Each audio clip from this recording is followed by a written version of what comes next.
नमस्कार दोस्तों, यूपीएससी हिंदी के स्टडी प्लेटफॉर्म में आप सभी का स्वागत है। तो कल के लेक्चर में हम लोग बांग्लादेश को काफ़ी विधिवत और बड़े तौर पर देख चुके हैं। उसमें से कुछ चीज़ें ऐसी भी होंगी जो एग्जामिनेशन के लिए एग्जामिनेशन के पॉइंट ऑफ व्यू से ज़रूरी नहीं है। आज वो चीज़ें पढ़ेंगे, बांग्लादेश की 3 नदियों को पढ़ लेते हैं जो कि एग्जामिनेशन के लिए काफ़ी इंपॉर्टेंट है और जो है इससे प्रश्न आने के भी चांसेस हमेशा रहते हैं। तो देखिए, स्टार्ट करते हैं यहाँ पर बिना समय गंवाए कि ब्रह्मपुत्र जो है, ब्रह्मपुत्र नदी बांग्लादेश में ऐसे एंट्री करती है। ये वाला जो है ये ब्रह्मपुत्र नदी एंट्री कर रही है और जब बांग्लादेश में एंट्री करती है तो इसको बोलने लगते हैं जमुना। ठीक है, ये यमुना नहीं है, जे से है, तो इंग्लिश में भी लिखेंगे जमुना। ठीक है, जमुना एंट्री लेती है। इधर से हमारी कौन सी नदी आ रही है, तो ये नदी है गंगा, और ये अंदर जाने पर भी गंगा ही रहती है। ये पॉइंट याद रखेंगे। ठीक है, फिर गंगा और जमुना एक जगह पर मिलती हैं और फिर यहाँ से जो नदी बनती है इसको हम लोग नाम देते हैं पद्मा। ठीक है, तो गंगा और जमुना जब मिलती हैं तो क्या बनती है, पद्मा बनती है। यानी कि ये जो रेड कलर में मैं रिवर दिखा रहा हूँ ये क्या है, पद्मा है। ठीक, फिर एक नदी अंदर से आती रहती है जिसका नाम है मेघना। ठीक है, अब दूसरा जो मिलन होता है, दूसरा जो इनका कॉन्फ्लुएंस होता है वो पद्मा और मेघना का होता है और फिर नदी कहलाती है मेघना नदी।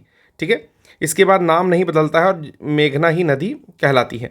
तो ये 2-3 पॉइंट जो कि आज के लेक्चर के स्टार्टिंग में हमने देखा कि ब्रह्मपुत्र एंट्री लेती है जमुना के नाम से बांग्लादेश में, और गंगा एंट्री लेती है गंगा के नाम से। जमुना और गंगा मिलती है तो पद्मा बनती है। यहाँ पर थोड़ा आगे पद्मा बहती है, मेघना से मिलती है, तो ये दोनों फिर मेघना की एक कॉन्फ्लुएंस या मुख्य धारा बनाते हैं और फिर बे ऑफ बंगाल में जाकर के इनका डेल्टा बन जाता है। ठीक है, तो सेंट मार्टिन द्वीप के बारे में हमने पढ़ा, तो ये क्वेश्चन शायद आपसे पूछ सकता है यूपीएससी वालों के लिए भी और यूपीपीसीएस वालों के लिए कि सेंट मार्टिन द्वीप जो है वो कहाँ स्थित है। ठीक, या फिर हाल ही में विवादों में रहा द्वीप पर किसका अधिकार है वर्तमान में। ठीक है, चलिए आज का जो टॉपिक है वो हम लोग अपने नेबरिंग कंट्रीज़ में पहला पढ़ेंगे श्रीलंका। तो श्रीलंका का इतिहास भी बहुत ज़बरदस्त है। यहाँ पर लिट्टे यानी कि LTTE दैट इज़, तो ये है श्रीलंका। कहाँ पड़ता है, तो इंडियन ओशन या हिंद महासागर में पड़ता है, भारत के नीचे। मैंने बताया था भारत के तमिलनाडु से एक साइड में पाक स्टेट है और दूसरे साइड में आपका गल्फ ऑफ मन्नार है। तो ये भी प्रश्न पूछता है, कभी कभार मैपिंग में पूछ लेता है कि पाक स्टेट या पाक की खाड़ी किधर है और गल्फ ऑफ मन्नार किधर है, यानी कि मन्नार की खाड़ी किधर है।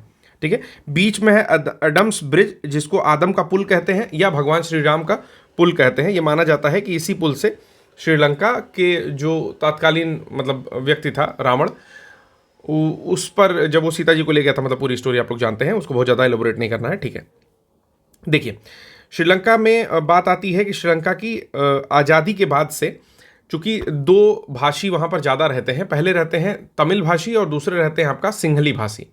सिंहली भाषी मतलब एक तरह से कह सकते हो कि जो वहाँ के मूल हैं, ठीक है, जो सिंहली भाषा बोल रहे हैं, और दूसरे हैं तमिल भाषी। जो तमिल भाषी हैं, देखिए स्टोरी यहाँ से स्टार्ट हो जाएगी। जो तमिल भाषी है ना, वो हमेशा से ब्रिटिशर्स के टाइम से ही उनको अच्छी पोस्ट मिलती है, वो पढ़ने लिखने में भी थोड़े तेज रहते हैं।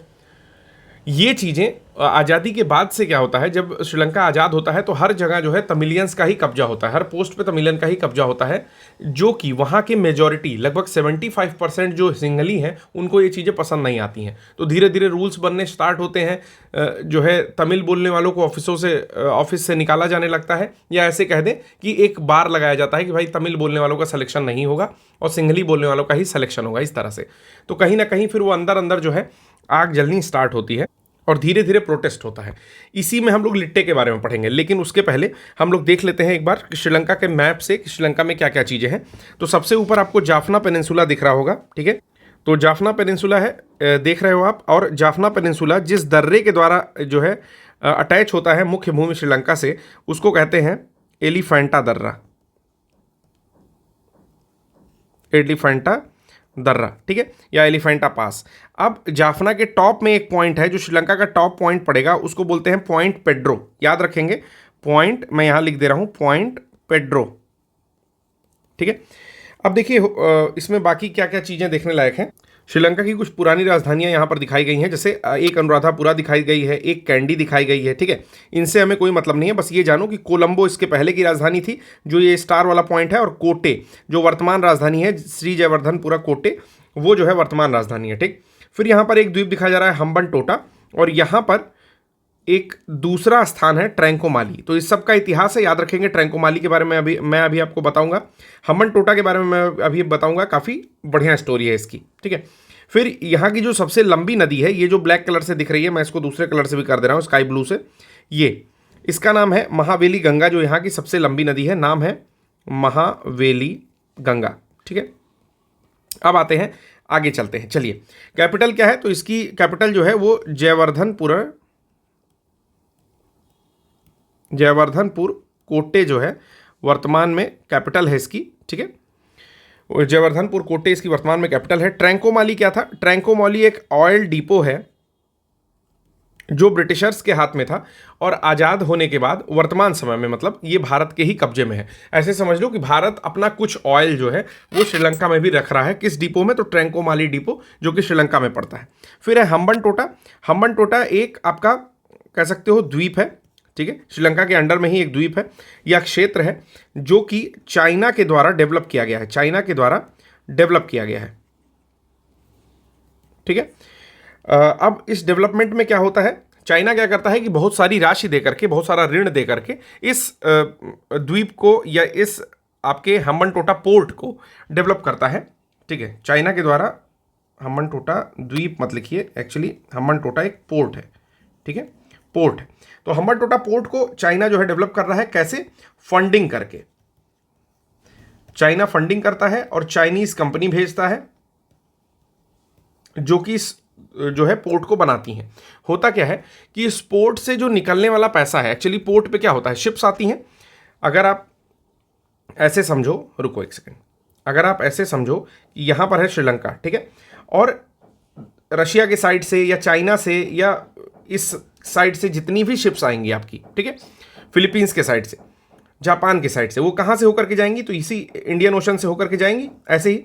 और जब आपका पोत या पोर्ट जो है यहीं बना हुआ है हम्बनटोटा, तो ये सब एक तरह से वहीं से होकर के जाएंगी, हम्बनटोटा पोर्ट से होकर के जाएंगी। उन्हें कोई भी सामान लेना हो, लगेज उतारना हो अपना, या फिर तेल लेना हो, जो भी सुविधाएं हैं, ठीक।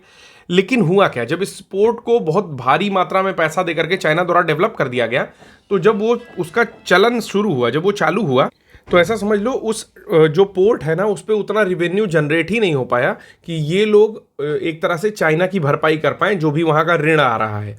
मतलब समझ लो कि कुछ परसेंटेज पे उसने दिया होगा ना वो ब्याज, तो जो ब्याज आ रहा है, टोटल इंटरेस्ट आ रहा है, उसको पेमेंट करने भर का पैसा वहाँ पर जुट नहीं पा रहा था। तो एक तरह से क्या हुआ, ये डेट ट्रैप पॉलिसी है। चाइना के पास बहुत सारा पैसा है और चाइना अपना पैसा ऐसे छोटे देशों पर कुछ डेवलपमेंट के लिए लगा देती है, फिर वो देश जो है उसकी भरपाई ही नहीं कर पाते हैं, ठीक है। तो बोलते हैं ना बैंकरप्ट हो गया या दिवालिया हो गया, तो उस तरह की स्थिति आ जाती है। फिर क्या होता है कि चाइना को इसने हम्बनटोटा पोर्ट जो है 99 ईयर्स के लिए उसका 70% हिस्सा जो है किस पे दे दिया, लीज पे दे दिया, कि अभी 99 साल तक आप ही इसका 70% उपभोग करो। हालांकि ओनरशिप अभी भी आपकी श्रीलंका की है, लेकिन फिर भी उस पर मैक्सिमम जो शिप्स हैं वो किसकी आ रही हैं, तो चाइना की आ रही हैं। और स्ट्रिंग ऑफ पल्स का जो है एक तरह से कह सकते हो कि ये बहुत अच्छा नमूना है।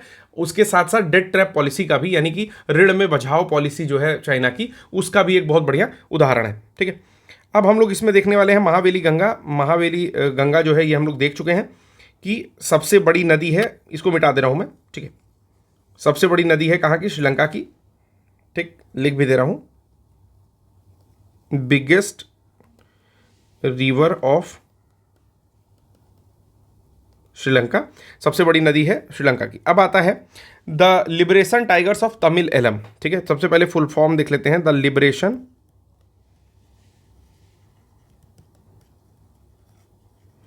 टाइगर ऑफ, देखो यार ये इंग्लिश में ही नाम है, ठीक है, हिंदी में भी इसको द ऐसे ही करके लिखोगे देवनागरी में, द लिबरेशन, ठीक है, टाइगर ऑफ तमिल एलम, ठीक है। तो जैसा कि मैं बता रहा था कि सिंहली और तमिल दो भाषाएं वहाँ पर बोली जा रही हैं, ठीक है। तो जब सिंहलीज के साथ दोयम दर्जे का व्यवहार स्टार्ट हुआ कि किसी भी ऑफिस में सिंहली, जिसको सिंहलीज के साथ नहीं, जब तमिलियंस के साथ दोयम दर्जे का व्यवहार स्टार्ट हुआ कि किसी भी ऑफिस में एक ऑफिशियल लैंग्वेज सिंहली बना दी गई, तमिल जानने वालों को, जो कि इंग्लिश जानते हैं, उनका प्रवेश धीरे धीरे वर्जित होने लगा, क्योंकि केवल सिंहलीज भाषी जो सिंहली बोल रहे हैं उन्हीं को उच्च पदों पर धीरे धीरे बैठाया जाने लगा। तो सिंहली जो है विरोध करने लगे। उसी में आपका the Tamil the liberation tigers of Tamil Eelam बन करके तैयार हुआ। ठीक, ये ऐसा ग्रुप था जो धीरे धीरे आप कह सकते हो कि आम जनमानस को भी लिया, तमिलियंस को भी लिया और काफ़ी क्रांतिकारी रूप में उभरा। ये ऐसा नहीं करता था कि केवल विरोध कर रहा है, विरोध करने के साथ इसने अपना स्टेटस बिल्कुल क्लियर रखा कि जो श्रीलंका का ये ऊपर का पोर्शन है ना, जाफना, देखिए मैं घेर रहा हूँ इसको, ठीक, जो ये जाफना वाला पोर्शन है, ये कहा कि ये मुझे चाहिए और स्वायत्त बना दीजिए, जाफना को ऑटोनॉमस कर दीजिए, फ्री कर दीजिए। ठीक है, उसके लिए ये लड़ाई लड़ने लगा। अब देखिए इसमें एक बहुत जबरदस्त मोड़ आता है। ठीक है, सेकेंड वर्ल्ड वॉर के बाद क्या होता है, द्वितीय विश्व युद्ध का इसमें थोड़ा जिक्र करना है, क्योंकि कोल्ड वॉर वाली जो स्थिति है, शीत युद्ध का जो दौर है, उसका भी यहाँ पर थोड़ा सा पॉइंट आता है। सेकेंड वर्ल्ड वॉर के बाद विश्व दो गुटों में बट गया, पहला और दूसरा। दूसरा थे यूएसएसआर के साथ यानी कि रशिया के साथ, और पहले देश थे यूएसए के साथ। तो ये दोनों लोग जो है डायरेक्टली कोई लड़ाई नहीं करते थे। ठीक है, ये दूसरे देशों को हथियार सप्लाई करते थे कि तुम लोग आपस में लड़ाई करो। ठीक, उसमें हुआ क्या कि जो यूएसए है वो चाहता था कि हम लोग ट्रांसमीटर स्टेशन बैठाएं। कहाँ पर बैठाएं? तो हम लोग बैठाएं आपके वो श्रीलंका में बैठाएं। क्यों? क्योंकि जैसे मैंने बताया ना कि जितने भी युद्धपोत हैं या पोत्स हैं या शिप्स हैं, वो होकर के कहाँ से जाएंगी? इसी हिंद महासागर से होकर के जाएंगी। ठीक है, चाहे फिर वो रशिया की शिप हो, जापान की हो, जितने भी देश हैं उधर जो रशिया को सपोर्ट कर रहे हैं।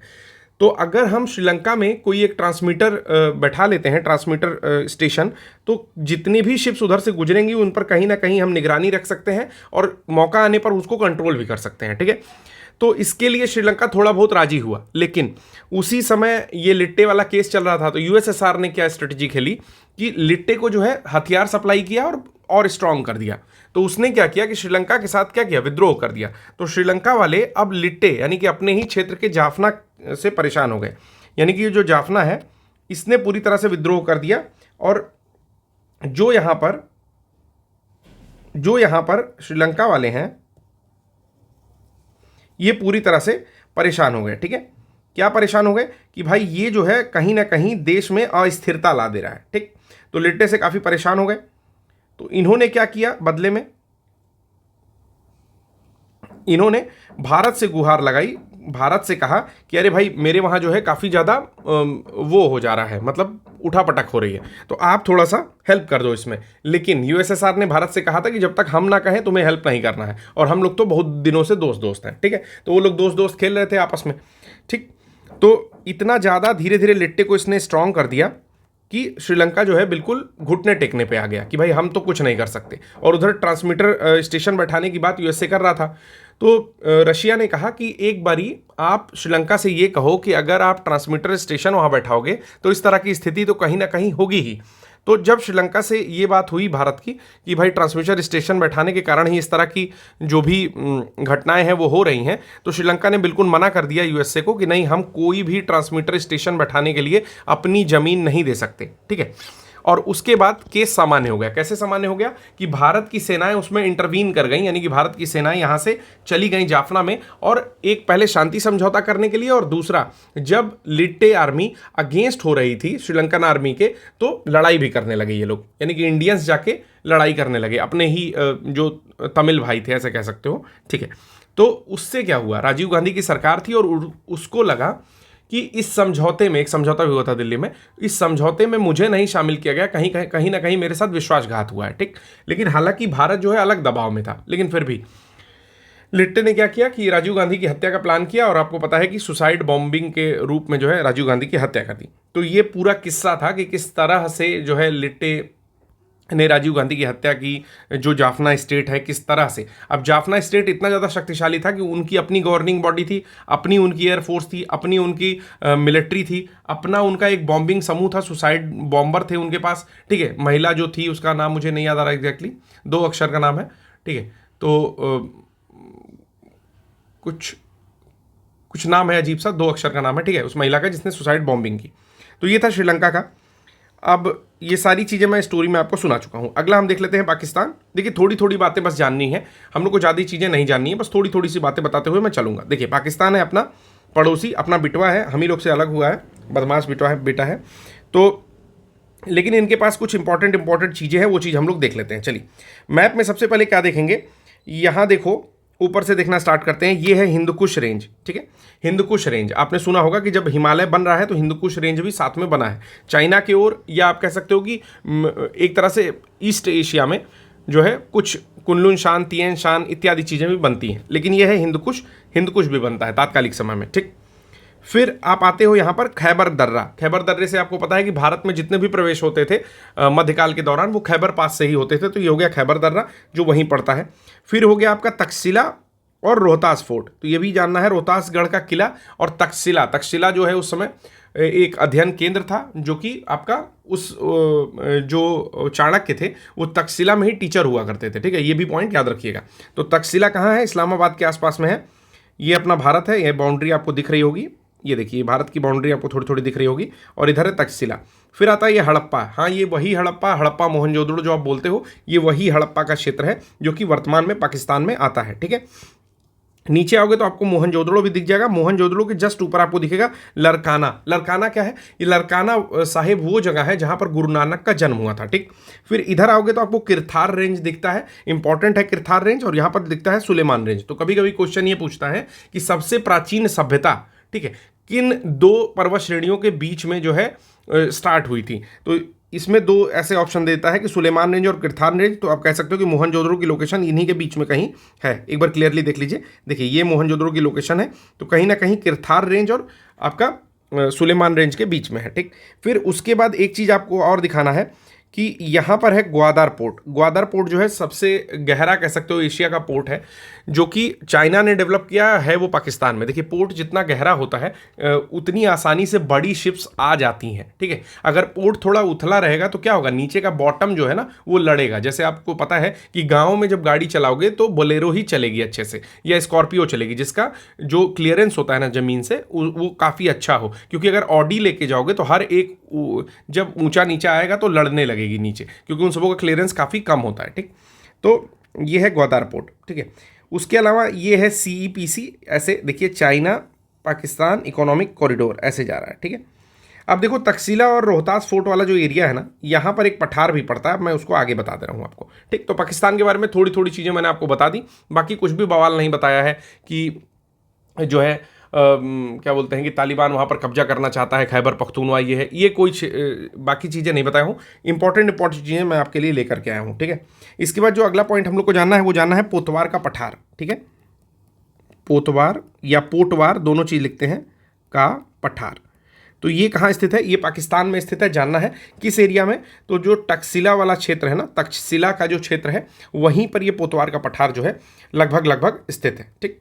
उसके अलावा क्या है? ग्वादर पोर्ट तो मैंने बता दिया, डीपेस्ट पोर्ट है और ये हेल्प ऑफ चाइना से बन रहा है। इसका नाम है ग्वादर पोर्ट, ग्वादर पोर्ट, ठीक है।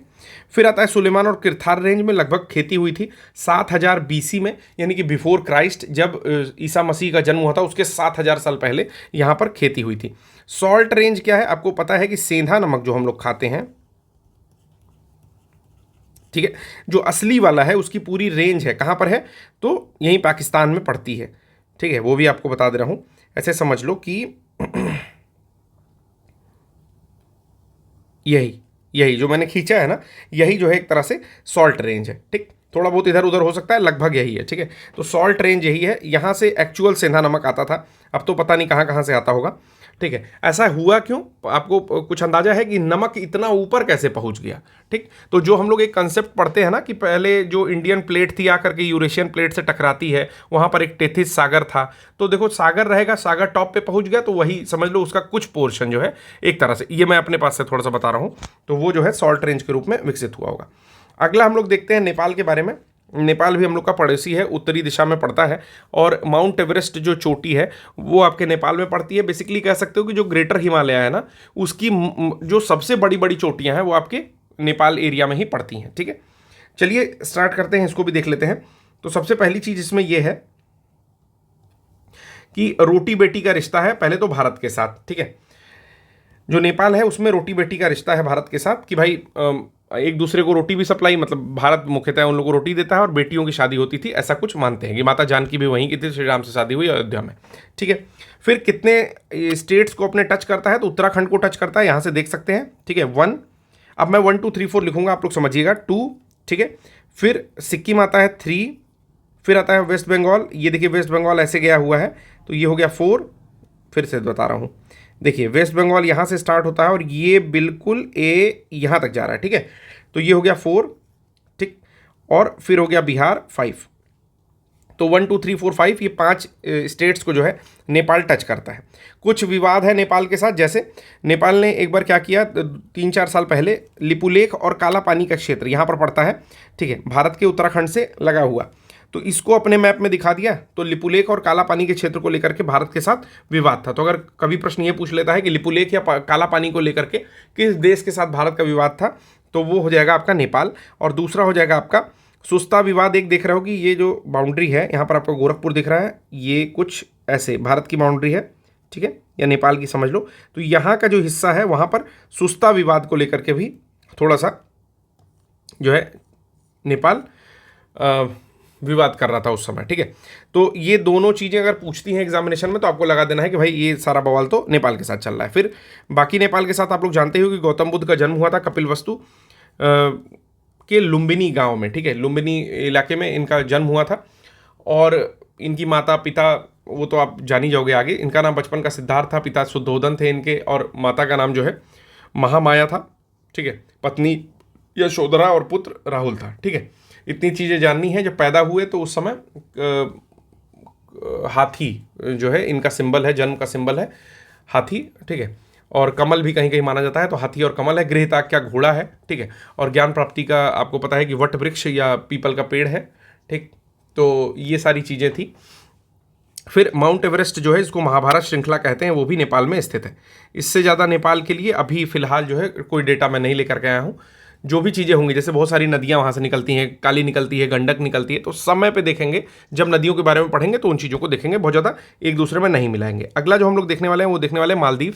मालदीव हम लोग का पड़ोसी है। कहाँ पड़ता है, तो लोकेट किया है मैंने। एक तरह से देखोगे इंडिया यहाँ खत्म हो रही है, ठीक है। यहाँ पर लक्षद्वीप का पोर्शन थोड़ा सा पड़ेगा, ये श्रीलंका है, और यहाँ नीचे जो है मालदीव्स पड़ता है, ठीक है, जिसकी कैपिटल है माले। ओके, तो इंडियन ओशियन या हिंद महासागर में ये पड़ता है। ऑपरेशन कैक्टस हुआ था, इसकी भी एक स्टोरी है ऑपरेशन कैक्टस की। हुआ क्या कि जब ये बवाल चल रहा था श्रीलंका में, ठीक है, तो श्रीलंका के ही कुछ लोग जाते हैं, यानी कि लिट्टे समर्थित लोग जाते हैं मालदीव में, ठीक। और मालदीव के किसी नेता से बोलते हैं कि भाई ऐसा है कि हम जो है यहाँ पर अधिकार करना चाहते हैं, ठीक। तो आपस में सेटिंग होती है। अगली सुबह कुछ 80-90 लोग वहाँ पर पहुँचते हैं और गोलाबारी करना स्टार्ट करते हैं। वहाँ के प्रेसिडेंट जो है छुप जाते हैं। कई सारे देशों से वहाँ के लोग सहायता मांगते हैं, मालदीव्स के लोग। तो सबसे नियरेस्ट यूके भी कहता है और भारत भी कहता है, खैर यूके कहता है कि नियरेस्ट सबसे आपके अभी तो इंडिया है। और डिएगो गार्सिया में बैठा हुआ यूएसए या अमेरिका कहता है कि हम लोग 1000 किलोमीटर दूर हैं, तो हम लोग को कम से कम 2 दिन लगेगा। और चूंकि गोलीबारी शुरू हो चुकी थी, तो भारत जो है अपना जल्दी से एक ऑपरेशन स्टार्ट करता है, ऑपरेशन कैक्टस, और जा करके फिर इन लोग को बचाता है, ठीक। तो ये समझ लो कि फिर उसके बाद से जितने भी ऑपरेशंस होते हैं, जितनी भी चीज़ें सिखाई जाती हैं, लगभग 70% उसमें अनुदान जो होता है वो भारत का होता है। तो अभी जब मोहम्मद मुइज्जू आए, उसके पहले से 2018 के बाद से ही जो है इंडिया आउट का नारा लग रहा था मालदीव में। तो एक चीज़ ये भी याद रखनी है, इंडिया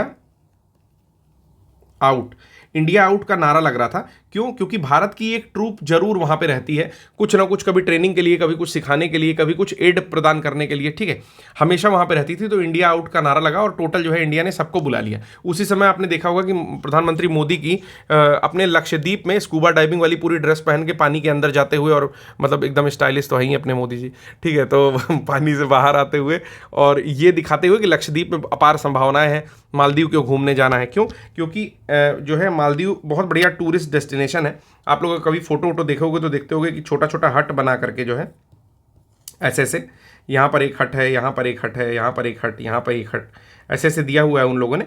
और मेन लैंड, जो मेन मालदीव का एरिया है, ठीक है, उससे अलग रहता है। यहाँ पर बियर, रम, सोना, खाना पीना सब अलाउड है, लेकिन जब इस एरिया में आओगे तो नहीं अलाउड है, ठीक है। यहाँ पे क्या कर रहे हो उससे किसी को मतलब नहीं है। कितने डिग्री से अलग होता है इंडिया से? तो 8 डिग्री चैनल के द्वारा जो है मालदीव्स अलग होगा इंडिया से, ठीक है। मैंने बताया था ना कि ये 0 डिग्री इक्वेटर है, ऊपर जाओगे तो 1 2 3 4 5 6, तो 8 डिग्री चैनल के द्वारा अलग होता है। ये भी पॉइंट याद रखना है। तो मालदीव्स के बारे में भी हमने थोड़ा बहुत जितनी चीज़ें इंपॉर्टेंट थी वो चीज़ें पढ़ ली हैं। अब क्या पॉइंट आता है हम लोग का, लगभग ये चीज़ें ख़त्म कर ली थी हमने कल, ठीक है। कितने किलोमीटर की सीमा है, ये सारी चीज़ें आप लोग खुद से पढ़ लीजिएगा, मैं जब एक बार नोट्स दे दूंगा। आज देखते हैं भौतिक विभाजन को लेकर के कुछ बातें की गई हैं। देखिए, एक बात और बताना चाहता हूँ कि भूगोल शायद वो पोर्शन होगा जिसमें मैं सबसे ज़्यादा मेहनत करके आपके सामने आने की कोशिश कर रहा हूँ, ठीक है। टाइम देने की कोशिश कर रहा हूँ कि प्रश्न गलत ना हो। एक छोटी सी स्टोरी सुनाता हूँ। सबसे पहले जो है पृथ्वी जो है, ठीक है, सबसे पहले पृथ्वी में सारे जो द्वीप थे ना वो एक साथ जुड़े हुए थे। समझ लो ऐसे ऐसे सारे द्वीप नहीं, जितने भी कॉन्टिनेंट हैं, महाद्वीप हैं, वो एक साथ जुड़े हुए हैं, जिनको पैंजिया कहते हैं। क्या कहते हैं? पैंजिया, ठीक। और जो बाकी सागर है उसको बोलते हैं पैंथलासा, ठीक। ऐसा माना जाता है, वैगनर की एक ड्रिफ्ट थ्योरी आती है, वैगनर का सिद्धांत आता है, ठीक है। तो वैगनर नाम याद रखिएगा। वैगनर का सिद्धांत आता है, उसने कहा कि महाद्वीप जो है विस्थापित होते हैं, यानी कि प्लेट एक दूसरे से दूर होती गई। तो उसका फोटो वोटो तो नहीं लाया हूं, बस ये जान जाओ कि अलग अलग जो है प्लेटें इधर उधर खिसकती नहीं। तो ऐसे समझ लो कि इंडिया जो है ना वो गोंडवाना लैंड का पार्ट था, ठीक है। ये कुछ ऊपर कर लो और यहां पर कुछ नीचे कर लो, ठीक है। तो इंडिया जो है गोंडवाना लैंड का पार्ट था। इससे अलग होता है इंडिया कुछ इतना पोर्शन, ठीक है। इंडिया का कुछ ये तिकोना सा पोर्शन, और ये ऊपर की ओर फ्लोट करते हुए चला जाता है, ठीक है। ऊपर की ओर फ्लोट करते हुए चला जाता है। तो जो ऊपर प्लेट रहती है, अंगारा लैंड, गोंडवाना लैंड, दो लैंड होते हैं। तो एक नीचे का मास है जिसमें अफ्रीका आता है आपका, अंटार्कटिका आता है आपका, ठीक है, ऑस्ट्रेलिया आता है, ठीक है, इंडिया आता है। तो ये जो पोर्शंस हैं ये सब गोंडवाना लैंड के पार्ट है, ठीक। तो जब ये तिकोना पोर्शन इंडिया का ऊपर की ओर फ्लोट करता है तो इसको बोल दो इंडियन प्लेट। देखिए, कोई आपको पता है कि पृथ्वी के अंदर क्या है, जब नीचे जाओगे भूपर्पटी के तो मैग्मा आता है। मैग्मा लिक्विड स्टेट में है, ठीक। और उसके ऊपर समझ लो चट्टानें तैर रही हैं, यानी कि किसी बिस्किट को, मोटे बिस्किट को या कोई और चीज़ मान लो, लकड़ी को, ठीक है, किसी लकड़ी को आप किसी पानी पे तैरा दो, ठीक है। सेम वही सीन जो है वर्तमान समय में हम लोग का है, ठीक है। मतलब जितने भी कॉन्टिनेंट्स हैं वो पानी पे तैर रहे हैं, और चूंकि वो बहुत बड़े बड़े कॉन्टिनेंट्स हैं, यानी कि बड़ी बड़ी प्लेटें हैं, वो जो लकड़ी तैर रही है उसको प्लेट बोल रहे हैं, ठीक है। तो बहुत बड़ी बड़ी प्लेटें हैं, इसलिए ऐसा नहीं होता है कि वो फ्लोट करके बहुत दूर चली जाए एक बार में। उनकी कुछ स्टेबिलिटी है, ठीक है, यानी कि वो स्टेबल रूप से तैर रहे हैं, ओके। अब जब उनमें थोड़ा बहुत डिस्टर्बेंस होता है तो या तो भूकंप आएगा, या तो कोई अबडक्ट कर जाएगा, यानी कि सबमर्ज कर जाएगा, यानी कि एक दूसरे के नीचे चला जाएगा। कुछ वलन जैसी क्रियाएं हो रही हैं, यानी कि पर्वत खड़े हो जा रहे हैं, या भ्रंशन हो रहा है, ड्रिफ्ट बन जा रही हैं, ठीक है। तो इस तरह की सारी प्रक्रियाएं चल रही हैं। इंडियन प्लेट, जिस प्लेट पे इंडिया है, वो सरकते हुए ऊपर की ओर आता है, और ऊपर जो है पहले से यूरेशियन प्लेट है, ठीक है। और इंडिया जा करके इस तरीके से सपोज करो टकरा जाता है। तो जहां टकराता है वहां मानते हैं कि पहले टेथिस सागर था, टेथिस सागर, ठीक है। अब जब ये प्लेट टकराती है तो एक प्लेट नीचे चली जाती है, यानी कि इंडियन प्लेट नीचे चली गई और यूरेशियन प्लेट के ऊपर आ गई, ठीक है। और इस टकराहट के बाद टेथिस सागर को लेते हुए पूरा जो है हिमालय का उद्गार होता है, ठीक है। और ये टक्कर टोटल 3 बार होती है, मतलब एक बार टक्कर हुई, फिर पीछे आया, फिर दोबारा टक्कर हुई, और फिर तिबारा टक्कर हुई, ठीक। इसीलिए टोटल कितने फोल्डेड माउंटेन बनते हैं? एक बनता है, फिर 2 और फिर 3, ठीक। इसी को हम लोग क्या बोलते हैं कि भाई ये सबसे बृहत हिमालय है, ये लघु हिमालय और शिवालिक, 3 तरह की टक्कर होती है। और चूंकि टक्कर 3 बार इसलिए होती है कि इस पॉइंट पे जो आपका पामीर नॉट है ना, पामीर वाली जगह पर इंडिया का ये वाला पॉइंट समझ लो फंस जाता है एक तरीके से, ठीक। इसीलिए आज भी इंडिया जो है ना, जब मैप देखोगे तो इंडिया कुछ ऐसे टेढ़ा सा दिखाई देगा आपको, ठीक है। मतलब ये ऊपर का पोर्शन फिर ऐसे, और यहीं पे टेढ़ा सा दिखाई देगा। एक बात और बताता हूं कि इंडिया जो है ना, एक सेकेंड, जब ये 3 टक्कर होती है, आशा करता हूं कि इतनी चीज़ें समझ में आ गई होंगी। जब ये 3 टक्कर होती है तो जो इंडिया के बीच का हिस्सा है ना वो फट जाता है, ठीक है। बीच का हिस्सा क्या हो जा रहा है? फट जा रहा है। और फटने के बाद ऐसे समझ लो कि ये वाला थोड़ा हाइट पे है और ये वाला कम हाइट पे है। कैसे मैं इसको दिखाऊं, मैं समझ नहीं पा रहा हूं, ठीक है। बस ये जान जाओ ना, हथेली अपनी ले लो और जो हाइट पे कह रहा हूं उसको ऊंचा कर लो, और इधर के पॉइंट को क्या करो, नीचा कर दो, ठीक। अपनी हथेली ऐसे टेढ़ी कर लो। तो इसीलिए इस जो भ्रंश है ना, ये फटी हुई स्थिति जो है वो मध्य प्रदेश के आसपास दिखती है, और नर्मदा जो है इसी भ्रंश में बहती है, ठीक है। पूरा नहीं फटा हुआ है, कुछ यहाँ तक, ठीक है, इसी भ्रंश में बहती है, ठीक है। तो पूरा कंसेप्ट ये है कि आप कहते हो ना कि जो उल्टी नदियां बहती हैं भ्रंश में बहती हैं, तो भ्रंश आया कहाँ से? इंडिया जब 3 बार लड़ता है तो पामीर की गांठ या पामीर में फंस जाता है। 3 बार लड़ रहा है तो 3 श्रेणियां बन रही हैं, एक बृहद हिमालय बन रहा है, ठीक है, एक लघु हिमालय बन रहा है और एक लेसर मतलब एक शिवालिक बन रहा है, और बीच से इंडिया थोड़ा सा क्रैक हो जा रहा है, जिसको हम लोग बोल रहे हैं कि भ्रंश घाटी, ठीक है। तो ये है पूरा कंसेप्ट। अब पढ़ते हैं टेक्स्ट में क्या क्या लिखा है। आशा करता हूं कि इतनी चीज़ों से आपको थोड़ा सा समझ में आया होगा, ठीक। अपनी हथेली ऐसे टेढ़ा करके जरूर देख लेना जो मैं बता रहा था, ठीक है। सिमिलर उसी तरह का है, इसीलिए वो सब नदियां जो है ना पश्चिम वाहिनी है और वो नीचे से बहते हुए गिर जाती हैं, ऊपर से तो बहती नहीं है, भ्रंश में बह रही हैं तो गिर जाती हैं उधर जाकर के अरेबियन सी में। आइए स्टार्ट करते हैं। जहां जरूरत पड़ेगी फिर से मैं जो है फोटो वोटो बना के आपको बताऊंगा, तब तक हम लोग टेक्स्ट पढ़ते हैं और थोड़ा सा कोशिश करिए एडजस्ट करने की, क्योंकि हो सकता है हिंदी ज़्यादा हो। मैं कोशिश करूंगा कि थोड़ी बहुत इंग्लिश पढ़ते हुए चला जाए। कह रहा है कि पैलियोमैग्नेटिज्म अध्ययन की वो शाखा है। पहला तो पराचुंबकत्व के बारे में कभी पूछा होगा क्वेश्चन, इसलिए कह रहा है कि पैलियोमैग्नेटिज्म वो शाखा है जो कि चट्टानों अवसादों के निर्माण के समय संरक्षित गुणों का अध्ययन करती है। देखिए, जब चट्टान का निर्माण हो रहा था या अवसाद यानी कि सेडिमेंट्स का निर्माण हो रहा था, तो उस समय कुछ उसके गुण, कुछ प्रॉपर्टीज जो है वो क्या रखती है, कंजर्व रखती हैं, उसी को पराचुंबकत्व कह रहे हैं, पैलियोमैग्नेटिज्म कह रहे हैं। पैलियो मतलब होता है कि कितनी जीवाश्म चीज़ों का अध्ययन, मतलब पुरानी चीज़ों का अध्ययन, ठीक है। फिर यानी कि ये भूवैज्ञानिक घटनाओं का अध्ययन में सहायक होती है। इसको हम लोग बोल सकते हैं कि this branch of science is helpful in the study of ancient geological events that is called palaeomagnetism. आगे आता है, पृथ्वी के चुंबकीय क्षेत्र का अध्ययन भी पराचुंबकत्व के माध्यम से किया जाता है, कि जो अर्थ की मैग्नेटिक एरिया है, ठीक है, ये मैग्नेटिक फील्ड है, उसका भी अध्ययन हम लोग सेम ब्रांच से करते हैं। अब एक व्यक्ति का नाम यहाँ पर आता है अल्फ्रेड वेगनर, जो कि महाद्वीपीय विस्थापन का सिद्धांत देने के लिए पराचुंबकीय अध्ययन का सहायता लेता है या उसकी थ्योरी पेश करता है। तो नाम है आपका palaeomagnetic study has also been used on the basis to prove the continental drift theory by Alfred Wegener. देखिए, पूछा ये नहीं जाता है, पूछा जाता है कि किसने कॉन्टिनेंटल ड्रिफ्ट थ्योरी दी या महाद्वीपीय विस्थापन का सिद्धांत दिया, तो दिया था अल्फ्रेड वेगनर ने, जो कि पैलियोमैग्नेटिक स्टडी के द्वारा दिया था, ठीक है।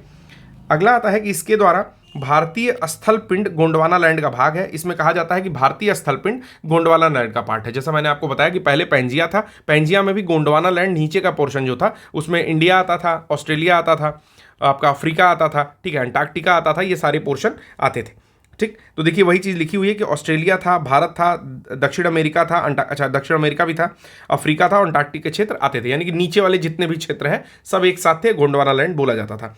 ये सब हुआ कब? मेसोजोइक एरा में हुआ। इंग्लिश याद रखिएगा, हिंदी में मध्यवर्ती मध्यजीवी कल्प कहा जा रहा है, लेकिन Mesozoic era mid Mesozoic era में हुआ था, ऐसे याद कर लो, ठीक है। ये चीज़ इंग्लिश में ही याद करना, हिंदी में मत याद करना। मिड मेसोजोइक एरा में क्या हुआ, गोंडवाना लैंड अनेक टुकड़ों में विभाजित हो गया, कि पहले सब एक साथ थे, अभी गोंडवाना लैंड अलग हुआ, फिर गोंडवाना लैंड में भी बाइफर्केशन हो गया, टुकड़े हो गए, ठीक है। इस विभाजन के फलस्वरूप भारतीय प्लेट जो है गोंडवाना भूमि से अलग होती है, उत्तर की दिशा की ओर विस्थापित होती है, और विस्थापित के परिणाम स्वरूप भारतीय प्लेट अपने से अधिक विशाल प्लेट यूरेशियाई प्लेट से जाकर के टकरा जाती है। इन दोनों प्लेट में टकराव होता है भारतीय और यूरेशियन बीच में। तो वहाँ पर बीच में एक सागर था, इसका नाम है टेथिस सी। उसके अवसादी चट्टान वलित होकर के मतलब कि फोल्ड हो जाते हैं and developed into the Himalayas and mountain ranges of west Asia, और यही हिमालय और पश्चिम एशिया की पर्वतीय श्रृंखला के रूप में विकसित हो गए। फिर से एक बार इंग्लिश में पढ़ दे रहा हूँ इंग्लिश वाले स्टूडेंट्स के लिए, कि due to this collision whatever the collision was going on there, तो the sedimentary rocks of the Tethys sea, जितने भी सेडिमेंट्री रॉक्स थे टेथिस सी के, situated between the two plates Eurasian और Indian, got folded and developed into the Himalayas and the mountain ranges of west Asia. Himalaya की पूरी पर्वत श्रृंखला एक युवा स्थलाकृति को दर्शाती है। इसमें ऊंचे शिखर हैं, गहरी घाटियां हैं और तेज बहने वाली नदियां हैं। बेसिकली उनको बोलते हैं पेरेनियल रिवर, यानी कि वर्ष भर प्रवाहित होने वाली नदियां या सतत प्रवाहित होने वाली नदियां, ठीक है। हिमालय के तराई क्षेत्र में पाताल तोड़ कुएं हैं, आर्टिसन वेल कहा जाता है। इसमें जो है कुछ डीप वेल लिखा हुआ है, आर्टिसंस वेल उसको कहते हैं। पाताल तोड़ कुएं आपके ऑस्ट्रेलियन कॉन्टिनेंट में बहुत ज़्यादा पाए जाते हैं। टेथिस सी के हिमालय के रूप में ऊपर उठने और प्रायद्वीपीय पठार के उत्तरी किनारों के नीचे धंसने के कारण एक वृहद द्रोणी यानी कि बेसिन का निर्माण हुआ, और समय के साथ ये बेसिन उत्तर के पर्वतों प्रायद्वीपीय पठारों से बहने वाली नदियों के अवसादी निक्षेपों द्वारा धीरे धीरे भर गया। मतलब जो बेसिन बना था वो किसके द्वारा भर गया? जब धीरे धीरे आपका हिमालय से नदियां गाद लेकर के आने लगी, सेडिमेंट्स लेकर के आने लगी, तो उसको क्या करने लगी? पाटने लगी और उससे भर गया। ठीक है, और इसी से एक समतल भूभाग बना जिसको हम लोग कहते हैं उत्तर का मैदानी रूप, यानी कि नॉर्दर्न प्लेन ऑफ इंडिया।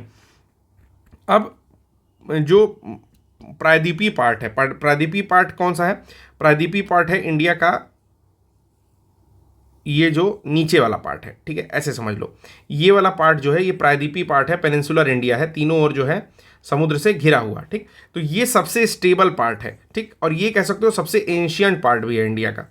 ठीक, क्योंकि बाकी तो नया बना है, लेकिन ये वाला पार्ट जैसा था वैसा ही रह गया है। तो प्रायद्वीपीय पठार जो है पृथ्वी की सतह का प्राचीनतम भाग है भूगर्भीय रूप से, यानी कि अगर जियोलॉजिकली देखा जाएगा, the peninsular plateau is the oldest part of the earth surface.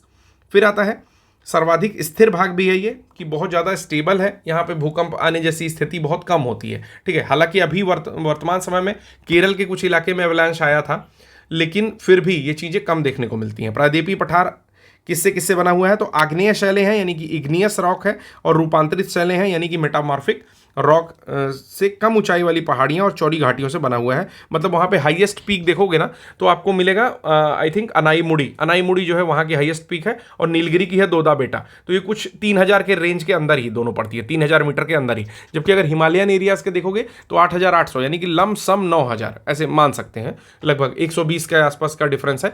तो लमसम 9000 के आसपास का डिफरेंस है, या अमूमन एक ऑन एन एवरेज लोगे तो 5000 मीटर तक की ग्रेटर हिमालय में सारी की सारी जो पीक्स है उनकी हाइट है। ठीक, फिर आता है मेघालय के पठार के बारे में थोड़ी सी बात कर रहा है कि मेघालय का पठार जो है प्रायद्वीपीय पठार का ही एक आउटलाइनर है या बहिर्शाही है।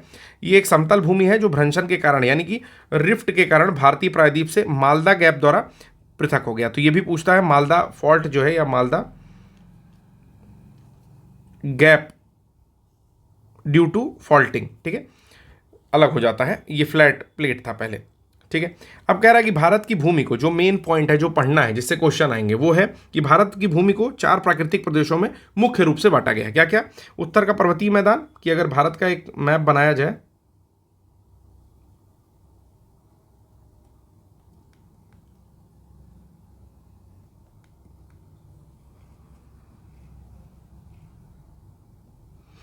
ठीक ठीक, अगर भारत का मैप बनाया जाए तो सबसे ऊपर उत्तर का ये वाला जो एरिया है, एक सेकेंड, ये वाला जो एरिया पड़ेगा उत्तर का पर्वतीय क्षेत्र, फिर आता है विशाल मैदान यानी कि ये बीच का विशाल मैदान आता है। ठीक है, फिर आता है प्रायद्वीपीय पठार, इधर पूरे पठार पड़ेंगे, और तट एवं द्वीप। एक सेकेंड, पठार को थोड़ा सा ऐसे दिखा दो, ठीक, और तट एवं द्वीप को ऐसे दिखा दो। ठीक है, तो ये जो है टोटल एरिया इंडिया का पड़ेगा। यहाँ पर फोटो भी बनाया हुआ है, थोड़ा HD नहीं है, लेकिन हम लोग देख लेंगे कि उत्तर का विशाल मैदान ये हो गया, प्रायद्वीपीय पठार ये हो गया, ये टोटल एरिया ये जो ग्रे कलर से है। ठीक है, तटीय मैदान ये पिंक वाला हो गया। ठीक, और ये जो है आपका इधर और इधर पहाड़ी क्षेत्र हो जाता है। ठीक है, तो इस तरह से इसको दिखाया हुआ है। बहुत सारे पेड बैचेस भी चल रहे हैं, जैसे सृजन चलता है। ठीक है, ध्रुव के कुछ पेड बैचेस हैं, शायद उसमें गौरव सर के भी क्लासेस मिल जाएंगे, लेकिन वो रिकॉर्डेड क्लास मिलेंगे। तो अगर आपको लेना हो कोई भी पेड बैच तो आप इस पे ले सकते हैं। 108 दिन की सीरीज़ चल रही है। अगर आपको फ्री में करना हो तो फ्री में कर सकते हैं, दोनों ऑप्शन आपके पास है। वैसे मेंस आंसर राइटिंग की ज़रूरत पड़ती है तो वो पेड बैचेस में अवेलेबल है, आप लोग जरूर कर लीजिए। ठीक है, आइए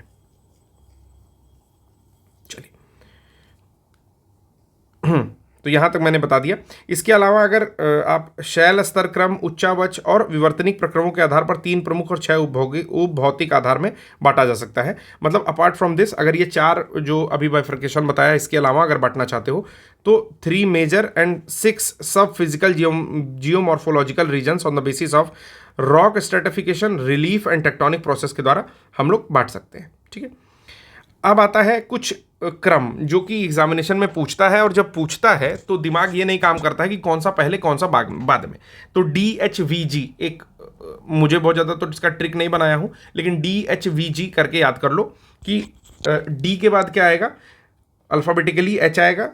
एक सेकेंड, D के बाद क्या आएगा, अल्फ़ाबेटिकली H आएगा। G को भूल जाओ अभी, ठीक है, उसके बाद आएगा V। तो इन 3 को याद कर लो और सबसे लास्ट में क्या लगा दो, जैसे पार्ले जी होता है ना, उसी तरह DHV के बाद G लगा दो। ठीक, तो ये जो है क्रम है जो भी हमारे वहाँ रॉक सिस्टम पाए जाते हैं उनका।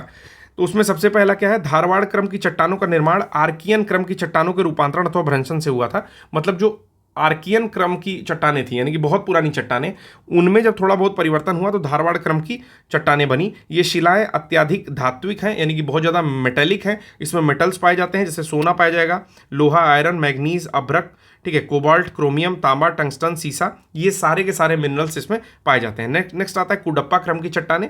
इनका निर्माण होता है धारवाड़ क्रम की चट्टानों के बाद, यानी कि डी के बाद एच आता है, ठीक है ना।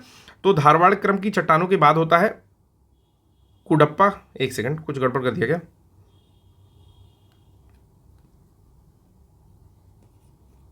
डी के, ठीक है। कुडप्पा क्रम की चट्टान आती है और फिर आती है विंध्यन क्रम की चट्टान, कुडप्पा के बाद होता है। इसमें चूना पत्थर पाया जा रहा है, बलुआ पत्थर पाया जा रहा है, चीनी मिट्टी के वर्णक जो है, ये सारी चीज़ें पाई जा रही हैं, ठीक है। सेडिमेंट्री टाइप की रॉक पाई जाती हैं। फिर विंध्यन के काफ़ी टाइम बाद आती है गोंडवाना क्रम की चट्टान, जिसमें अधिकांश कोयला जो है इसी क्षेत्र से पाया जाता है, गोंडवाना से, ठीक है। तो DKV, ठीक है, DKVG, ठीक है, DKVG है, वो मैंने गलत लिख दिया था एच, तो DKVG जो है इस तरह से आप याद कर सकते हो, ठीक। इसमें डायरेक्टली यही पूछता है कि कौन सा पहले बना था, कौन सा बाद में बना था, मतलब कौन सी चट्टानी जो है वो पहले बन गई थी, कौन सी बाद में।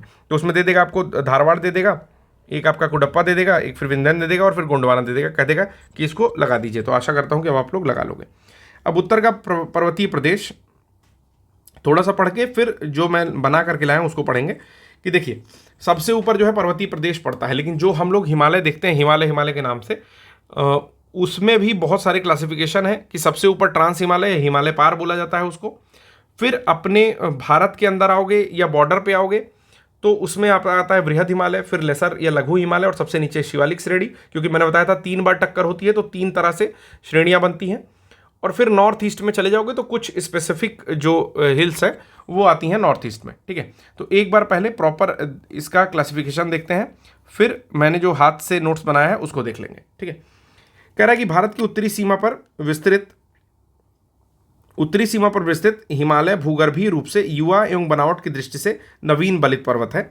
एक सेकेंड, मैं सोच रहा हूँ ना इंग्लिश पढ़ूँ और हिंदी में उसको ट्रांसलेट करूँ, क्योंकि इंग्लिश थोड़ा इजी होता है, थोड़ा सा एडजस्ट करिएगा आप लोग, ठीक है। कहानी की तरफ से सुनिए, नोट्स प्रोवाइड कर दूंगा परसों, ठीक है, 5 क्लास होने पे नोट्स प्रोवाइड कर दूंगा, तो एक बार फिर से देख करके रिवाइज कर लीजिएगा, ठीक है। थोड़ा सा कोऑपरेट करो यार, देखो मैं इतनी ज़्यादा मेहनत करके आता हूँ आप लोगों के लिए, तो मैं थोड़ा सा कोऑपरेशन चाहता हूँ। मैं उन PDF जीवियों से बचने की कोशिश करता हूँ कि जैसे आप मुझसे रोज़ PDF मांगते हो, ठीक है। बट ट्रस्ट मी, आप लोगों से थोड़ा बड़ा हूँ मैं, और एक्सपीरियंस बेसिस पे कहता हूँ कि अगर आप रोज़ PDF लोगे तो मान लो कि मैं 24 लेक्चर जैसे मैंने साइंस में लिए, ठीक है, मैम ने ऐसे ही 8 लेक्चर किसी और में लिए, पॉलिटी में 12-13 लेक्चर लिए, एनवायरनमेंट में 10 लेक्चर लिए, ठीक है। तो अगर आप सोचो डेली बेसिस का PDF आप रखो, ठीक, अगर आप मर्ज नहीं करते हो, बहुत कम लोग होंगे जो मर्ज करोगे क्योंकि वो गायब हो जाएगा फिर और 20 चीज़ें आती रहती हैं मोबाइल में, तो मुझे लगता है PDF खोजते ही रह जाओगे, क्योंकि रीनेम करके मैं दूंगा नहीं, और इतने अच्छे होने की रीनेम करोगे, कुछ लोग करेंगे, 5% लोग।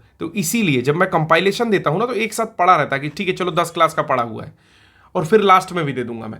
लेकिन ये डेली बेसिस पे PDF देके गुमराह करना बच्चों का दिमाग खराब करना कि फ्री में बट रहा है, अरे यार लेक्चर फ्री में बट रहा है उसको लो, मैं 5-6 दिन में तुमको PDF दूंगा, उसको पढ़ लेना, क्योंकि सारे कहीं मेरा सोर्स यूज करो या किसी और का, मोस्टली लोग पढ़ाते एक ही चीज़ है। बस अंतर क्या होता है कि टीचर समझा कैसे रहा है। कुछ टीचर ऐसे भी होते हैं जिनको खुद नहीं समझ में आया है, लेकिन ठीक है ले आए हैं, आपको समझा दे रहे हैं किसी तरीके से। कुछ ऐसे टीचर होंगे जैसे जो बहुत अच्छा पढ़ाते हैं, मतलब बहुत ही अच्छा, जो एकदम फील ला देंगे। अब कुछ मेरे जैसे टीचर हैं जो पढ़े हैं, समझे हैं, और अपने ओर से पूरी कोशिश करते हैं कि सॉरी समझाने की पूरी कोशिश करते हैं, ठीक है। तो माउंटेन रेंजेस देख लेते हैं। The Himalayan spread on the northern border of India and geologically young, मतलब भूगार्भिक रूप से जो है काफ़ी नया है, and a new fold mountain, और नवीन वलित पर्वत है from the point of view of structure, अगर स्ट्रक्चर की ओर से देखा जाए तो। फिर कहता है कि ये जो माउंटेन रेंजेस हैं ये कहाँ से कहाँ तक फैले हुए हैं, तो इंडस यानी कि सिंधु रिवर से लेकर के ब्रह्मपुत्र रिवर तक वेस्ट टू ईस्ट डायरेक्शन, यानी पश्चिम से लेकर के पूर्व तक फैले हुए हैं। Himalayas are highest mountain ranges the world, जो हिमालय है वो सबसे उच्च चोटियों का जो है एक कह सकते हो पर्वत श्रेणी है। हिमालय लगभग 2500 किलोमीटर की लंबाई में फैला हुआ है, यानी कि अगर आप एक सेकेंड, ठीक है, ठीक, तो ये टोटल कितने का है 2500 किलोमीटर, ठीक है, 2500 किलोमीटर की लंबाई में फैला हुआ है। अभी आपको आंसर एक करना है कि सबसे लंबी पर्वत श्रेणी कहाँ की है, नाम क्या है उसका, ठीक है। और लगभग अर्धवृत्त का निर्माण करता है, ठीक है, यानी कि सेमी सर्कल का निर्माण करेगा। तो semi circular by spread over the length of 2500 kilometres, 2500 kilometre तक फैला हुआ है। इसकी जो विड्थ है यानी कि चौड़ाई 400 किलोमीटर है कश्मीर में और 150 किलोमीटर है अरुणाचल प्रदेश में, यानी कि इधर ज़्यादा चौड़ा है और इधर कम चौड़ा हो जाता है, ठीक है।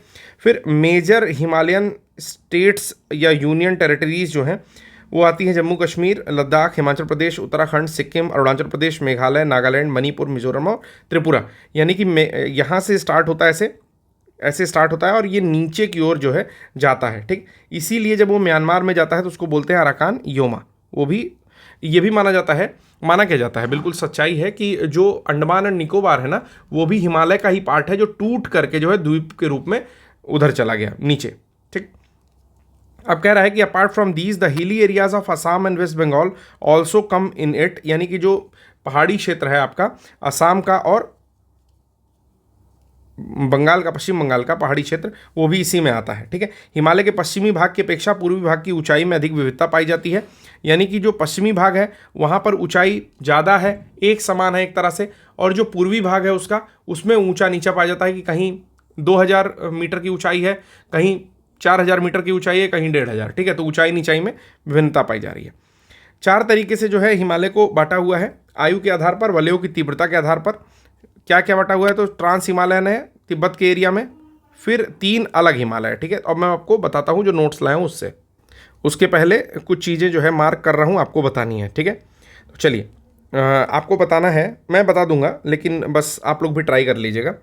अभी मैं बता दे रहा हूँ डायरेक्टली, ठीक है। बाद में इस पर प्रश्न पूछूंगा कि ये जो 2 नंबर एरिया है, जैसे अगर ये आपका एडम्स ब्रिज है तो ये 2 नंबर एरिया क्या कहलाएगा, ठीक है। अब से मैं ऐसे ही मार्किंग करूंगा, आपको 1 2 3 4 का आंसर करना रहेगा।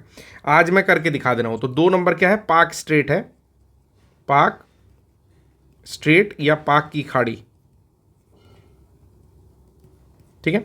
1 नंबर क्या है, तो ये है मन्नार की खाड़ी या गल्फ ऑफ मन्नार, ठीक है। 3 नंबर क्या है, तो बे ऑफ बंगाल, ठीक है, बे ऑफ बंगाल है। 5 नंबर क्या है, तो ये है खंभात की खाड़ी, ठीक है ना, गल्फ ऑफ खंभात, ठीक। 4 नंबर क्या है, तो कच्छ की खाड़ी, ठीक है ना, या अब यहाँ पर 2 ग्रीन डॉट से भी मैंने अंडरलाइन किया है, एक ये किया है और एक ये किया है, ठीक है।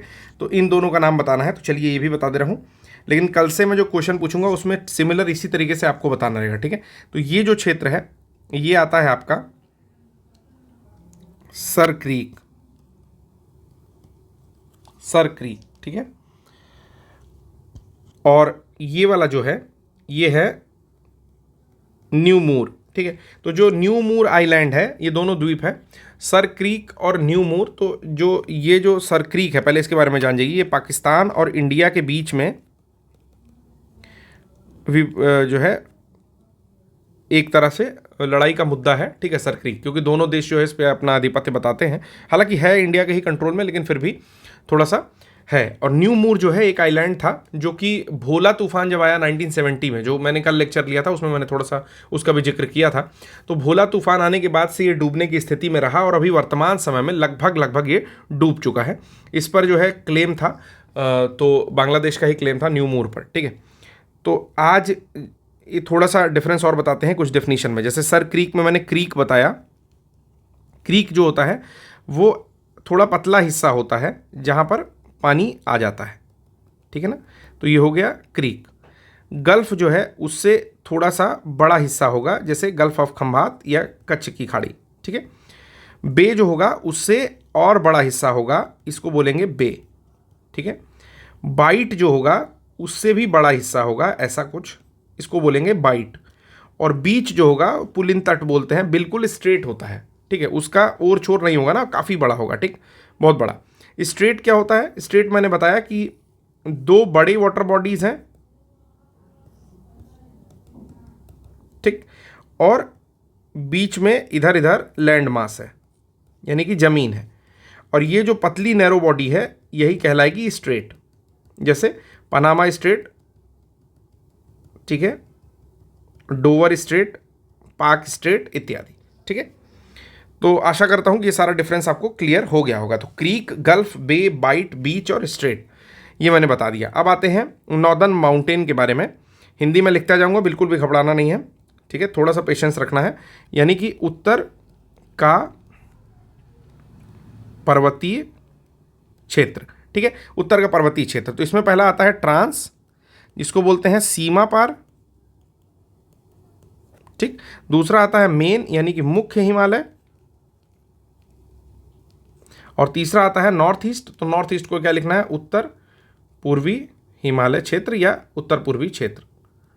ठीक है, पहले एक 3 पार्ट में इसको मुख्य रूप से बांटते हैं। तो ट्रांस हिमालय में आता है KLJ, कॉलेज से याद कर लो या कलेजा से याद कर लो, जो मन करे वो याद कर लो। ठीक है, तो के से हो गया काराकोरम। अब यहां से 1 2 3 का ध्यान रखना है। देखिए 1 पे काराकोरम, 2 पे लद्दाख और 3 पे जस्कर या जास्कर। ठीक है, फिर 4 पे है वृहद हिमालय, ग्रेट हिमालय बोलते हैं। 5 पे है लेसर हिमालय और शिवालिक है 6 पे।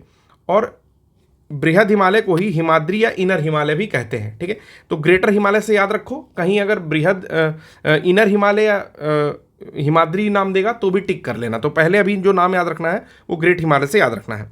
अब यहाँ पर मैंने फोटो बनाई है, थोड़ा छोटा कर दूँ, काफ़ी मेहनत करके लाया हूँ आप लोगों के लिए। ठीक है, थोड़ी बहुत मेहनत दिख भी रही होगी आपको। ठीक है, दिख रही है तो धन्यवाद। अगर ये सब फोटो वोटो अच्छा लग रहा है यार तो एक बार लाइक कमेंट तो कर ही सकते हो। देख रहा हूँ लास्ट लेक्चर में कोई लाइक कमेंट्स कुछ है ही नहीं है, क्योंकि पूरा बांग्लादेश का मुद्दा बता दिया। जो अलग अलग आप पता नहीं कौन साठी पाठी के 10 वीडियोज़ आते हैं, उनको मिला करके वो लोग 4 वीडियोज़ में करते हैं। मैं 15 मिनट में बता दिया हूँ, फिर भी जो है आप लोग अप्रेज नहीं करो। तो इस तरह के वीडियोज़ लग रहा नहीं लाने हैं, सीधे सीधे आपको थ्योरी भरी भरी पढ़ानी है। समझाने वाला काम कम करना पड़ेगा, मुझे लगता है ऐसा। ठीक है, अब से मैं कम कर दूंगा। तो चलो, सबसे पहला नाम दिया यहाँ पर 1, फिर दिया 2, फिर दिया 3, ओके, फिर दिया यहाँ पर 4, यहाँ पर दिया 5 और यहाँ पर दिया 6। ठीक है, तो नाम इसका लिख लोगे आप लोग कि KLJ काराकोरम, लद्दाख और जस्कर रेंज हो गई। फिर हो गया आपका बृहद हिमालय, लघु हिमालय और आपका शिवालिक। तो ये 3 श्रेणियाँ नीचे और ये 3 श्रेणियाँ ऊपर इस तरह से बनती हैं। इसको सीमा पार हिमालय या ट्रांस हिमालय में ये वाली तीनों श्रेणियाँ आती हैं। ठीक है, अभी मैं इसको डिलीट कर रहा हूँ, एक सेकंड। हाँ, उसके बाद देखिए क्या आता है, पीर पंजाल। कभी कभी प्रश्न पूछता है पीर पंजाल कहाँ आता है, तो 4 और 5 के बीच में आ रहा है, यानी कि बृहद हिमालय और लघु हिमालय के बीच में आ रहा है पीर पंजाल रेंज। ठीक है, उसके साथ एक चीज़ और आपको जाननी है। क्या जाननी है कि एक नदी है, ये ब्लू कलर से जो मैंने दिखाई है, एक नदी है जो कि आपका उद्गम यहाँ पर कहीं पर है, और यहाँ से चलते चलते चलते 3 नंबर और 2 नंबर के बीच में से देखिए होकर के जा रही है। इस रिवर का नाम है इंडस रिवर या सिंधु नदी। ठीक है, सिंधु नदी। ओके, इसी के किनारे आपका जो है बहुत सारे प्राचीन नगर जो है विकसित हुए थे। ठीक है, सिंधु नदी। अब सिंधु नदी की बहुत सारी ट्रिब्यूटरीज हैं, जिसमें 4-5 रिवर आएंगी। तो उनके नाम हम लोग तब पढ़ेंगे जब सिस्टम पढ़ेंगे, इंडस रिवर सिस्टम जब पढ़ेंगे तब हम लोग इसको पढ़ेंगे। ठीक है, अभी आपको इतनी चीज़ें जाननी थी तो इतनी चीज़ें मैंने आपको बता दी हैं। ठीक है, आशा करता हूँ कि कोई समस्या इसमें नहीं होगी। तो लद्दाख काराकोरम, लद्दाख, जस्कर, काराकोरम, लद्दाख, जस्कर, मेरे साथ में बोलिए, काराकोरम, लद्दाख, जस्कर ऊपर की क्षेत्र में ट्रांस हिमालय में। फिर आता है मेन हिमालय में, 3 नाम आएगा। पहला आता है बृहद हिमालय, उसी को हम लोग हिमाद्री भी कहेंगे और इनर हिमालय कहेंगे। तो एक ही नाम याद रखना है, केवल बृहद हिमालय। फिर उसके बाद आएगा लघु हिमालय या स्मॉलर हिमालय। ठीक है, और फिर उसके बाद आएगा आपका हिमाद्री। तो ये 3 चीज़ें जो है, सॉरी शिवालिक, हिमाद्री नहीं शिवालिक, ये 3 चीज़ें जो है यहाँ पर याद करनी है। तो ये तीनों चीज़ें हो गई। ठीक है, फिर ग्रेट हिमालय जो आता है आपका, यानी कि जो वृहद हिमालय है, 4 नंबर वाली बात। ठीक है, यहाँ पर 4 नंबर लिख रहा हूँ। 4 नंबर में कई बार ये देता है कि कौन कौन सी चोटियाँ आती हैं, एक बार ये आप लगा दो। तो सबका नाम मैंने लिख दिया है। देखिए डैम, DAM एक साथ याद करोगे, डैम, MLMK। ठीक है, या तो MLMK याद कर लो या तो डैम लमक याद कर लो, कुछ भी याद कर लो। तो डैम MLMK याद कर लो। इस तरह से क्रम है आपका, कहाँ से कहाँ तक, तो पश्चिम से पूर्व की ओर। ठीक है, पश्चिम से पूर्व की ओर। पश्चिम में चौड़ाई ज़्यादा ऊंची है, पूर्व में चौड़ाई थोड़ी कम है। ठीक है, इस तरह से आपको याद करना है। चलिए देख लीजिए क्या क्या है। तो डैम MLMK, अब लेक्चर यहीं ख़त्म कर दूंगा। D से हो जाएगा आपका धौलागिरी, A से हो जाएगा अन्नपूर्णा, M से हो जाएगा मंसालू, M से हो जाएगा मकालू, L से हो जाएगा लासा, M से हो जाएगा माउंट एवरेस्ट। तो ये याद करना है। फिर आ जाएगा के से कंचनजंगा, ठीक है। तो इतनी चीज़ें जो है आपको कंफर्म याद होनी चाहिए। नॉर्थ ईस्ट वाला बचा हुआ है और अभी इसको थोड़ा एलोबोरेट करना है, इस पर क्वेश्चन थोड़े से बचे हुए हैं, तो एक लेक्चर में लेकर आऊँगा जिसमें सारे क्वेश्चन मैं कवर कर दूंगा। जितनी चीज़ें आपको ज़रूरत की होंगी उतनी चीज़ें कवर कर दूंगा। आशा करता हूँ कि अभी तक जितने भी पॉइंट्स हमने पढ़े हैं ये आपको ठीक से समझ में आ रहे होंगे। एक बार रिकैपिचुलेट कर लेते हैं, एक बार रिवाइज कर लेते हैं चीज़ों को, देखते हैं कि क्या क्या हम लोग पढ़ चुके हैं, ठीक है। सबसे पहले हम लोग अक्षांश देशांतर पढ़े भारत का। देखिए मैंने पहले तो बुक बताई, कुछ बुक्स हैं उनको आप रेफर कर सकते हो या फिर डायरेक्टली हमारा लेक्चर देख लो, इसमें मोस्टली चीज़ें जो है कवर करने का प्रयास किया गया है, ठीक है। मैंने आपको ये भी बता दिया था कि हम लोग पढ़ेंगे क्या क्या, तो उस हिसाब से ही पढ़ना शुरू कर दिए हैं हम लोग। सामान्य परिचय और स्थलीय विभाजन हम लोग पढ़ रहे हैं, ठीक है। फिर यहाँ पर एक बेसिक अंडरस्टैंडिंग दी थी कि अगर वर्ल्ड मैप बनाना है तो 1 2 3 4 करके अलग अलग कॉन्टिनेंट की पोजीशन एक बार देख लो और फिर एक रफ डायग्राम जो है आप लोग बना लीजिए। फिर मैंने शुरू किया था कि भारत की स्थिति क्या है, तो भारत की स्थिति मैंने बताई थी कि 0 डिग्री को इक्वेटर बोलते हैं, यानी कि जो पृथ्वी को ठीक बीचों बीच से बांटती है। ऊपर की स्थिति को कहते हैं नॉर्थ हेमिस्फेयर, नीचे वाले को कहते हैं south southern hemisphere, northern hemisphere, ठीक है। और उस हिसाब से भारत जो है 8 डिग्री 4 मिनट मुख्य भूमि से शुरू होता है, लेकिन अगर द्वीप को शामिल किया जाए तो 6 डिग्री 45 मिनट से स्टार्ट होता है, जो कि अंडमान निकोबार का इंदिरा पॉइंट आता है, ठीक है। वहां से भारत शुरू होता है और 37 डिग्री 6 मिनट तक जो है ऊपर तक जाता है। तो ये पॉइंट मैंने आपको बता दिया था कि 8 डिग्री 7 मिनट से 36 डिग्री, 8 डिग्री 4 मिनट से 37 डिग्री 6 मिनट नॉर्थ में जाता है, क्योंकि ये ऊपर की बात कर रहा है, इस लाइन के ऊपर नॉर्थ लिया जाता है, ठीक है। ये उत्तरी गोलार्ध में है। और अगर ये पूरब पश्चिम में गोले को बांट दिया जाए, 2 भाग सीधा कर दिया जाए, जैसे तरबूजा काटा जाता है, ठीक है, अगर उस तरह से कर दिया जाए तो भारत हमेशा पूर्वी गोलार्ध में आता है, यानी कि राइट साइड आता है भारत, तो पूर्वी गोलार्ध बोलते हैं, तो हमेशा ईस्ट में उसको व्यक्त करेंगे। तो ये 68.7 डिग्री से लेकर के 97.25 डिग्री तक जो है इंडिया की स्थिति आती है। अब अगर इसका अक्षांशीय और देशांतरीय विस्तार देखेंगे, अक्षांश मतलब होता है लैटिट्यूड और देशांतर मतलब होता है खड़ी रेखाएं, लॉन्गिट्यूड लंबी लंबी रेखाएं, खड़ी खड़ी रेखाएं, ठीक है। जैसे ये जो है खड़ी खड़ी रेखाएं हैं, ठीक है। तो अगर इसके तरह से देखेंगे तो लगभग 30 डिग्री दोनों में ही डिफरेंस आता है। तो कहा जाता है कि लगभग भारत जो है डायमंड शेप का है और चतुष्फलकीय या चतुष्कोणीय स्थिति जो है इसकी बनती है, ठीक है।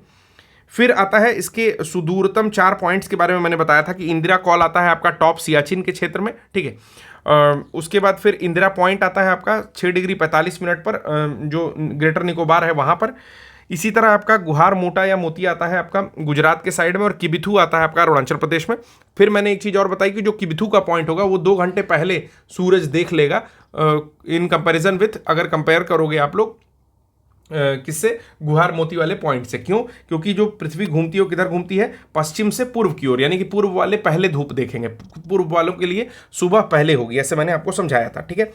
फिर मैंने ये चीज़ बताई थी कि प्रायद्वीप क्या होता है, 3 ओर जल से घिरी आकृति को प्रायद्वीप कहते हैं। अगर 2 ओर जल से घिरी आकृति है तो उसको क्या कहते हैं, सॉरी, अगर 4 ओर जल से घिरी आकृति है तो उसको क्या बोलते हैं, तो उसको हम लोग बोलते हैं द्वीप बोलते हैं, ठीक है।